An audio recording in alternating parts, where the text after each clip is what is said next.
जय गुरु जी। संगत जी, इस युग में भी ये प्रूव हो गया है, जहाँ सतगुरु का मन माने, बात मन मानने की है। सतगुरु ये जब तक उनका मन नहीं उस पे मानता, मन मानने का मतलब जब तक वो चाहते हैं कि ऐसी यहाँ पे कृपा कर जाऊं ता जिंदगी तक यहाँ वो कृपा बरसती रहे। सतगुरु के जाने पर भी ऐसा है। वैसे तो सतगुरु देखो, इतिहास पुराने देखो, कल युग तक, साईं बाबा तक बहुत जगह गए। गुरु नानक देव भी बड़े जगह गए, रास्ते से निकलते भी गए हैं, रुकते भी गए हैं, लेकिन जहां मन माना सबका, वहां जो है स्थान पड़ के। अब देखो एग्जाम्पल है, जलंधर में जब गुरुजी आए तो 3 जगह पर गुरुजी रुके हैं, 3 मकान। लेकिन जब अपना ये डिफेंस कॉलोनी का बनाया, वहां उनका मन बना, क्योंकि वो जगह रहनी है, तो वहां मन माना। तो वहां गुरुजी ने खूब रौनक भी लगाई और उस जगह उबर भी मिले। आज भी संगत देखो कितनी वहां पे जाती है, अपने दुख दूर होते। जहां मन माना, दिल्ली जब बड़ा मंदिर बनाया, वहां मन माना गुरु का, जाके बैठे। जिस दिन पहले दिन गए, मैंने गुरु जी को बीच में 2-3 बार कहा था कि गुरु जी आ जाओ, एक चक्कर लगा जाओ, जगह बढ़ रही है, देख जाओ। कहते नहीं, एक ही जवाब देते थे, कहते जदों ये जगह तेरी कंप्लीट पूरी हो जाएगी मैं उस दिन आवांगा। लेकिन आखिर में बनते हुए समय में ही गुरु जी दिल्ली आ गए थे। 79 में जब आए दोबारा दिल्ली, तब बन रहा था, आखिर के चरण में था मंदिर कंप्लीट होने के। फिर भी मैंने कहा था कि गुरु जी आ जाओ, एक चक्कर मारा नहीं कहते, मैं उदों आऊँगा जदों पूरा कंप्लीट होते। मेरी नज़र में तो ये बात है। तो जिस दिन कंप्लीट हुआ था, तो उस दिन जब गुरु जी गए थे, बड़े निहाल गुरु जी को मैंने देखा। आखिर में म्यूजिक सिस्टम सेट करने की एक देरी हो रही थी। जैसी आवाज मेरे को चाहिए थी, उस सिस्टम से वैसी आवाज नहीं आ रही थी। तो एक बड़े एक्सपर्ट साउंड इंजीनियर आया करते थे, उनसे रिक्वेस्ट करी थी। डीजे अंकल, उनको गुरु जी ने नाम रखा था डीजे अंकल, तो उनको रिक्वेस्ट करी थी। तो वो उनको वो आवाज पैदा करने में बड़ी मेहनत थी उन्होंने, और कामयाब हो गए। लेकिन देरी काफी लगी, 4-5 महीने लगे। बड़ी चर्चा होने लगी, संगत में भी चर्चा होने लगी, ऐसा कौन सा सिस्टम बन रहा है, लग रहा है, जो इतनी देर लग रही है, हमारी बस की बात हो रही है। जब तक हम भी अनजान रहे तो कोसना अपने से, इतने टाइम में काम क्यों नहीं हो रहा, जिंदगी में ये ऐसा क्यों नहीं हो रहा, वैसा क्यों नहीं हो रहा है। जब गुरु जी के साथ रह के वो समझाते रहे, समझ आती रही, तब समझ आई इंसान के बस की कोई बात नहीं। गुरु जब चाहेगा तब वो पूरा होगा, तब वो कंप्लीट होगा, तभी वो कामयाब होगा। ये समय का गुरु जी जानते हैं। ये चीज फिर मैंने अंत तक देखी। समय पर गुरु जी सारे काम कर, उसी समय मौज आ गई तो समय बना देते थे गुरु जी, तो उसी समय पे सबका काम कर देना। कई बार उसको देरी करवा देनी समय आने को। तो जब समय आया तो कामयाब हो गए। तो गुरु जी जब बड़े मंदिर गए, मैंने पहले उस सीडी जो थी वो सेट करके रखी थी। जब गुरु जी आएंगे, पहली कौन सी चलानी है, दूसरी कौन सी चलानी है, तीसरी कौन सी चलानी है, क्योंकि शुरू से ही ये कैसेट उस समय होती थी, 85 की बात कर रहा हूँ। तो शुरू से ही मैं ये शगल लगाने काफ़ी एक्सपीरियंस हो चुका था। हालांकि एक्सपीरियंस के बावजूद रोज़ गुरु जी से पूछता था कि ऐसे हाथ में ले लेनी कैसेट, ये गुरु जी आज कौन कौन सी लगानी, काफ़ी सारी लगे, कौन कौन सी लगा, ये लगा देना, ये लगा देना, ये लगा देना, ये लगा देना, ये लगा देना, बीच में जो बोलूँगा वो लगा। इंसान के किसी एक पर्सन के लिए भी कई बार गुरु जी को सीडी चेंज करवानी या कैसेट शब्द चेंज करवाने, उसके हिसाब से लगवाना। किसी एक पर्सन के साथ भी ऐसा होता, उसको समझाने के लिए मौज है उनकी, कैसे समझाना। खुद बात करके समझाना है, ये भी उनकी मौत। शब्द के थ्रू समझाना है, ये भी उनकी मौत। बिना बोले एक नजर करके उसको समझा देना नजर से, ये भी उनकी मौत। तो मैंने जब वो सीडी पहले शब्द की जब ऑन करी, वॉल्यूम मैंने सेट रखा हुआ था,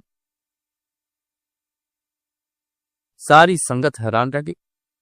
गुरुजी इतने निहार हुए आवाज सुन के, मंदिर को देख के पूरा। मैंने उस जैसी निहालता कभी कभी पहले देखी, बड़े निहाल। दूसरा शब्द का फिर गली जोग ना हुई लगाया। जैसे ही गली जोग ना हुई शब्द गुरुजी लगवाते थे ना, वो सुनते ही इतने नूर में आ जाते थे गुरुजी। इशारा करना, पानी ले आओ, तो गिलासों में हम पानी डाल के 2-2 3 ट्रे पहले भर के रखना। वो अमृत तैयार करके देखते थे कि पॉकेट से माला निकाल के गले में डाल ले। रुद्राक्ष की माला होती थी, मोटे मोटे रुद्राक्ष थे। माला को ऐसे गिलास पकड़ना, ऐसे गिलास में ऐसे डिप करना, तो ऐसे कुछ लस करना, पढ़ते थे, बोलते थे, उसको लस करना। तो जिसके नाम का अमृत तैयार होना उसको इशारा करना, उसको दिन लब चुप तेरा प्रयास। तो जब से जैसे कि शब्द लगा तो इशारा किया, अमृत यार जितनी संगत को हुक्म था सारी गई थी, 100 के करीब होगी संगत, सबको अमृत किया। पहुंचे गुरु जी ने मेरे को इशारा किया, गाना लगा। मैंने फिर वो भी रखा था, मेरे को पता है कि कभी कभी गाना लगवा देना, लोगों का संगत का एंटरटेनमेंट के लिए लगवा देना। गुरुजी ने क्या सुनना था, गुरुजी ने सुनना होता अकेले भी सुनते, लेकिन कभी ऐसा नहीं होता था, सुनते होते थे। पहले कहे कल जलंधर थे ना, तो पंजाबी गाने जो आशा सिंह मसाना के, प्रकाश कौर के, जगदीप कौर के पुराने गाने जो पंजाबी होते थे, वो बड़ा शौक था उनको सुनने। तो मौज आनी, जिस दिन संगत ना बुलानी, मौज आनी से कहना स्टीरियो अंदर चुक लिया, जलंधर की बात करता हूँ, स्टीरियो चुक लिया कमरे से, दयाना लगा मेरे वाली कैसे। वही कार में भी वही रखते थे, जब गाड़ी में गाना 2-4 घंटे का सफर करना तो गाना लगा देगा, लगा दे। जिसमें से एक मिर्जा बड़ा शौक से सुन के, ये कोई जानता है कि नहीं मेरे को नहीं पता, मिर्जा बड़ा शौक से सुन। तो मैंने कहने लगा गाने। मैंने सब पहले गुरदास मान का गाना, गुरदास मान के गायकी को बड़ा पसंद करते, मैंने वो जब लगाया, उस दिन संगत भी बड़ी खुश थी। एक आंटी से रहा ना गया, वो उठ के डांस करने लगा। उसका देख के दूसरी आ गई, तीसरी आ गई। चलो ठीक, खैर संगत ने भी अपनी उस दिन बड़ी मौज मस्ती की। जब वहां से चलने लगे, गुरु जी ने अंदर खड़े हुए, जो शिवलिंग सेंटर में है बना हुआ, अंदर से खादी है, उसकी तरफ ऐसे करके देखा। एक लंबा सा सांस लेते थे या बाहर आए, सीढ़ियां नीचे उतरे, जब अंदर को देखा, कहते इत्थे जो भी कोई आया करेगा ना, अपने आप मेरी ब्लैसिंग नाल उसदा कल्याण हो जाए करे। मैं कहा गुरु जी तुसी सारा देख लिया, थोड़ा पर्सनल रहने वाला ब्लॉक भी जहाँ झूला है वो बनाया हुआ है, बड़ी अच्छी ड्राइंग बनी, गाड़ी नीचे पोस्ट में आती है, पोस्ट से सीढ़ियाँ ऊपर ड्राइंग रूम में जाती हैं गुरु जी के पर्सनल ब्लॉक में। वहाँ बैठ के 2 मिनट बैठ के, जितना समय बैठना बैठ के, 7 बेडरूम बना हुआ है, अटैच वॉशरूम है, एक छोटी सी लॉबी है, लॉबी में से छत पर भी जाने का को शौक होता था, छत पर भी जाने की सीढ़ियाँ लॉबी से थी। मैं कह जी गुरु जी इत्थे रहना कदों शुरू करना है? कहते इत्थे नहीं रहना, कहते 24 घंटे ना फिर लोगों का आना जाना पड़िया रहता है, ते मेरे को देख के रह नहीं होंदा।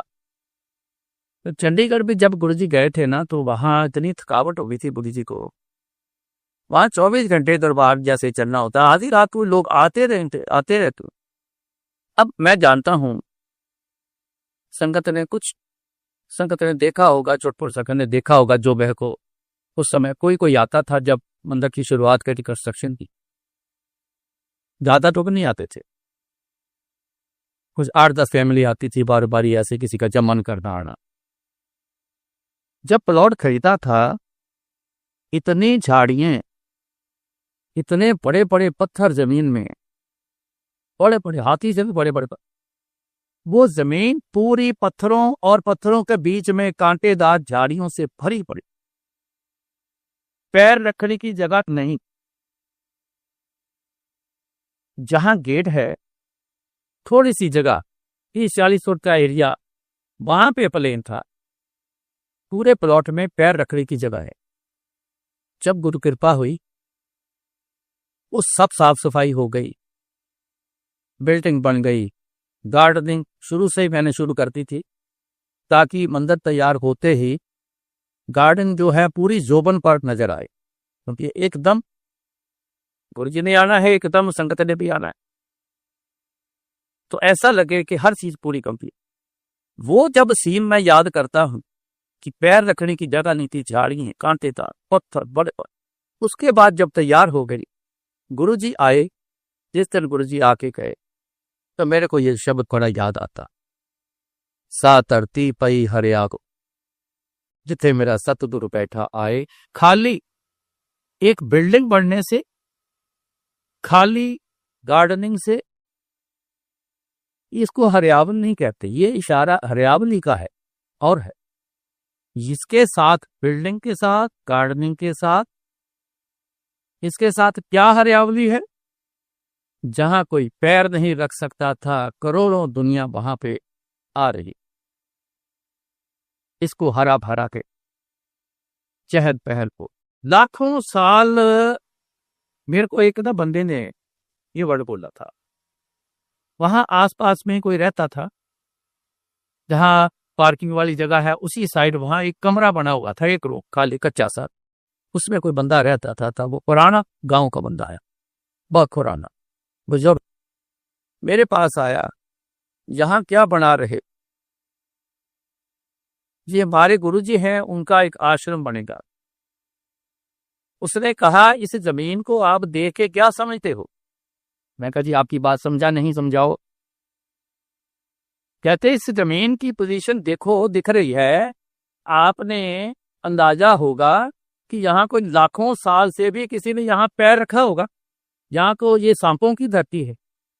मैं कह, जी लगता तो ऐसा ही है, ये रहने बैठने मकान बड़ा नहीं होगा, क्योंकि जहां तक जगह पत्थर ही पत्थर है, झाड़ीदार टूटी है, अगर बीच में झाड़ी साहबी का, तब जो कोई एक झुग्गी झोंपड़ी तो बन सकती, तो फिर आपने जगह क्यों खरीद ली?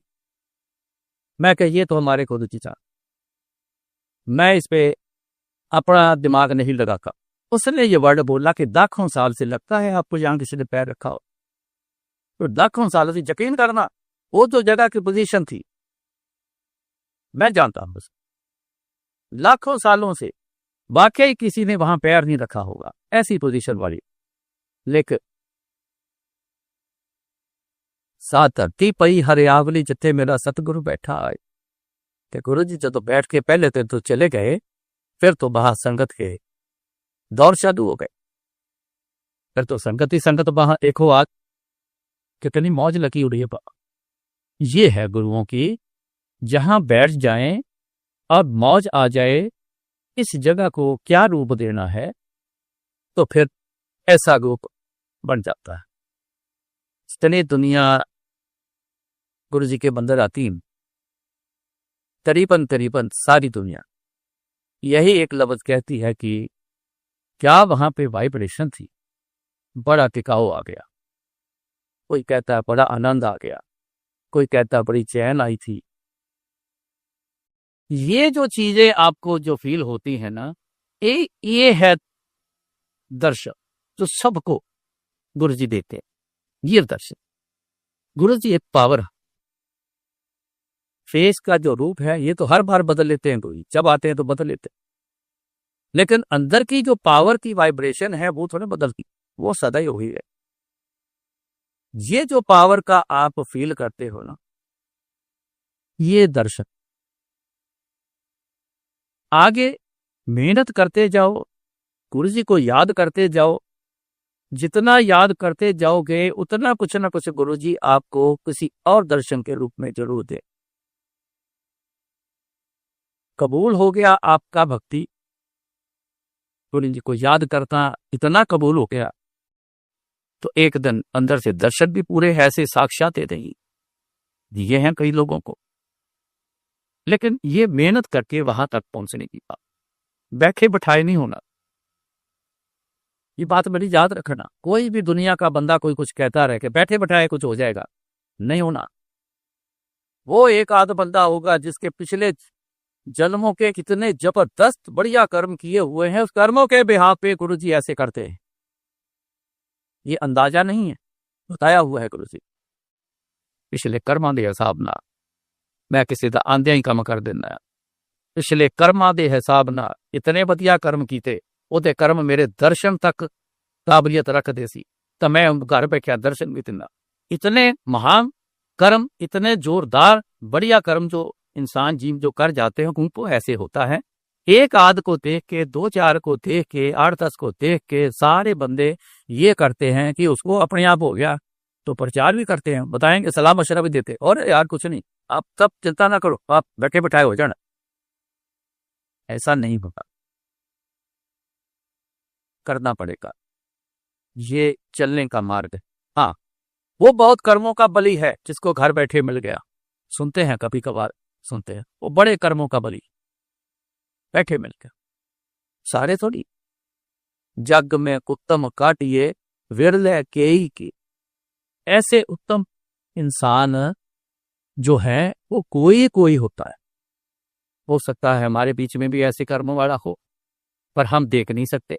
पर अपना कर्म करे, चलने वाला गुरु जी की तरफ चलने वाला अपना कर्म करे, उसको नहीं रोक के बैठ। मेरे बड़े अच्छे सज्जन हैं, बैंक में सीनियर मैनेजर समय पर मसूरी में, दोनों अंकल और आंटी दोनों senior manager. Uncle Mussoorie bank में थे तो उनकी आंटी देहरादून ही। किसी ने रेफरेंस दिया तो मैंने मसूरी जाना था, रेफरेंस दिया, हम गए, जाके मिले, बड़े खुश हुए, हमें मसूरी दिखाया। खुद उन्होंने हमारी गाड़ी चलाकर सारी पहाड़ियां घुमा के वो पहाड़ियां वो इलाके दिखाए जो आम आदमी को पता नहीं। बहुत प्यार दिखाया, बड़ा सत्कार किया। हम वहां रहे ड्यून के पास। वहां राजे का एक महल है, लकड़ी का बना हुआ, उसी में बैंक है, और ऊपर उनकी रेजिडेंस, उस सीनियर मैनेजर का रेजिडेंस ऊपर है। वहां से हमारा फ्रेंडशिप आज भी है। अचानक वो जब उनकी पोस्टिंग बॉम्बे हो गई तो उनका जो शुगर लेवल था, साथ बीपी, वो बड़ा लो चला, ऊपर ना, हॉस्पिटल एडमिट हुआ। अकेले थे, नए नए भी पोस्टिंग हुई थी, तो वहां गए, हॉस्पिटल में एडमिट हो गए। मेरे को अचानक फोन आया। पहले तो एक बंदे ने बात करी मेरे से, हॉस्पिटल का होगा, ऐसे ऐसे कोई आपके सज्जन हैं? जी हाँ है, ऐसी उनकी पोजीशन है। ये लेवल बढ़ नहीं रहा, ऊपर भी आ रहा है, काफी डेंजरस पोजीशन में। मैं तो सुन के घबरा गया। मैं कहा एक बार उनकी आवाज तो सुनाओ। खैर उनकी आवाज छोटी सी सुनाई थी। मैंने इतना कहा, अंकल टेंशन नहीं करना, गुरु जी आपके साथ हैं, टेंशन नहीं करना, मैं अभी गुरु जी से बात करता हूं, आपकी सारी रिपोर्ट बता, अभी बात करता हूं। मैं दिल्ली था, बाई चांस मैं उससे जल्दी आ गया था। मैं बाय स्टेट में रहता था शुरू से 95 से। तो फोन आया, तो मैंने ये फोन जब सुना तो उनका फोन बंद करा के, तो गुरु जी उस समय चंडीगढ़ आ चुके थे। मैंने वहां फोन किया, मैंने के बात शुरू कर दी थी, तो मेरे को गुरु जी कहते, हाँ ਉਹ ਕੀ ਹੋਇਆ ਪੁਰੀ ਨੂੰ? मैं कहा गुरु जी जान ही जान, वो सब पता है ਤੁਹਾਨੂੰ, ਇਹ ਲੈਵਲ 2 ਕਰੇ ਹੋਏ ਨੇ, ਉੱਪਰ ਨਹੀਂ ਆ ਰਹੇ, ਕਾਫੀ ਸੀਰੀਅਸ ਪੋਜੀਸ਼ਨ ਦੱਸੀ ਆ ਹਸਪੀਟਲ ਵਾਲੇ ਨੇ। ਕਹਿੰਦੇ ਉਹ ਨਾ ਪਿਛਲੇ ਜਨਮਾਂ ਦੇ ਬੜੇ ਚੰਗੇ ਕਰਮ ਕੀਤੇ ਆ, तो ਉਹਨੇ ਇਸ ਜਨਮ ਵਿੱਚ ਵੀ ਬੜੇ ਚੰਗੇ ਕਰਮ ਕੀਤੇ ਹੋਏ। ਕਹਿੰਦੇ ਡਾਕਟਰ ਕੋਈ ਵੀ ਉਹਨੂੰ ਠੀਕ ਨਹੀਂ ਕਰ ਸਕਦਾ, ਉਹਦੇ ਉਹਨਾਂ ਕਰਮਾਂ ਦੇ ਬਿਹਾਫ ਤੇ ਕਹਿੰਦੇ ਉਹਨੂੰ ਮੈਂ ਠੀਕ ਕਰਦਾ। ਤੂੰ ਇੱਕ ਕੰਮ ਕਰ, मेरे को उन्होंने एक उपाय का सामान दिखाया, बताया ए खरीद, ऐसा करके जा थे कम करके आ। मैं वैसा ही किया, तभी उठा गया, सामान खरीदा, जैसे बताया था वैसे सब करके मैं आ। करीबन कोई 10 साढ़े 10 बजे मैंने फिर फोन किया बॉम्बे, क्या हाल है। हाँ कहते, मतलब टिका हुआ है, हम इसको थोड़ा ठीक ही मानते। ठीक है। अगले दिन अंकल ने खुद बात करी। मैंने जब बताया कि गुरुजी ने कल पेपर आप ही कर दी है, उपाय भी करवा दिया हूँ, सब मैंने कर दिया। जिस दिन गुरुजी ने बोला उसी दिन उनको छुट्टी। बहुत सी ऐसी हैं गुरुजी की कृपा वाली बातें जिनमें गुरुजी का ये साफ जिक्र होता था कि ਤੁਹਾਡੇ ਕੀਤੇ ਹੋਏ ਪੁਰਾਣੇ ਵਧੀਆ ਕਰਮ, ਚੰਗੇ ਕਰਮਾਂ ਦੇ ਬਿਹਾਫ ਤੇ ਵੀ ਮੈਨੂੰ ਕੰਮ ਕਰਨਾ ਪੈਂਦਾ। चंगे कर्म क्यों करते? महापुरुष गुरु पीर क्यों बताते हैं कि अच्छे काम करो, अच्छे कर्म करो? यही होता है। बीच में कुछ बुरे हो गए तो अच्छे के बिहाव पर, अच्छे कर्मों के बिहाव पर वो बुरे कर्म जो है वो टल जाए। तो गुरु महाराज का नहीं मिलने वाली कोई बात है, इच्छा प्रकट हुई है तो बड़े अच्छे कर्मों के हिसाब से वो चीजें मिल जाती। अच्छे ही कर्मों के हिसाब से गुरु जी का दर मिलता है। कहते ਤੁਹਾਡੇ कर्म ਕੀਤੇ ਹੋਏ ਚੰਗੇ ਵਾਲੇ ਜਦੋਂ कितने इकट्ठे हो जाएंगे तब तुसी मेरे को आओगे। बहुत बार देखा है कि पता होते हुए भी इंसान नहीं आता वह। कईयों को तो 2-2 3-3 साल बाद जाके, कईयों को 4 साल बाद जाके भी आना हुआ। वो पहले जिस दिन पता लगा उस दिन क्यों नहीं आए? क्योंकि अभी वो अच्छे वाले कर्म जो इस बात भी हो रहे हैं वो इकट्ठे होते होते जब वो उस लेवल पर, गिनती उस लेवल पर आ गई तभी आना होगा। तो कहते बड़े ही ज्यादा चंगे कर्म कीते हुए चंगे तो तुसी मेरी बॉडी नो टच करोगे। कर गए टच, समा था कर गए टच सा। जिन के बड़े अच्छे कर्म थे कर गए टच। जितने अच्छे कर्म तो टच वाले थे, जितने थे काउंटिंग जितनी थी उसके ब्याह पे सारा तब भी टच करते रहे। पैर दबाना, हाथ दबाना, टांगे दबा, अभी करते रहते। कुछ एक बार ऐसे छू के भी चला गया, आहा एक बार छू प्राप्त भी हो गई तो तन है वो दुनिया, तन है वो दुनिया। आज भी जब अंदर से आप जुड़ोगे ना तो देखना, मेरे को 2-3 बंदे ऐसे मिले हैं जो कहते हैं कि उनकी याद में जब हम बैठ जाते हैं तो ऐसे गुमसुम हो जाते हैं कि कई बार मन करता है कि गुरुजी बैठे हैं तो मैं पैर दबाऊं। तो कहते हैं हम पैर दबाते हैं तो सचमुच हाथ में हमारे पैर होते हैं, सचमुच पैर होते। जब आंखें खुल के दिखता है तो फिर खाली हयात हाथ ही है, ऐसे तो बातें नजर आती। अब देखो आज भी गुरुजी इस बात को जाने नहीं गए, बस अपनी मेहनत का सारा सत्ता। मेहनत करो सब कुछ दे, जो चाहो दे सकते हो। सतगुरु की सेवा सफल है जित सतगुरु का मन बनने। अब तो देखो बात तो मन मानने वाली। मैंने पहले कहा था कि गुरु जी, साईं बाबा जी, नानक देव जी, कृष्ण महाराज जी, राम सतर जी, बढ़िया ये परमात्मा, ये तो मीलों मील चलते भी गए हैं और रास्ते में कितने स्थान बने। वहीं पे स्थान बना जहां जिस स्थान पे जाके मन माना है कि इस स्थान में वर दे के जाऊंगा, जो जहां आएगा जो वर दिया है वो पाए, वो बड़ा।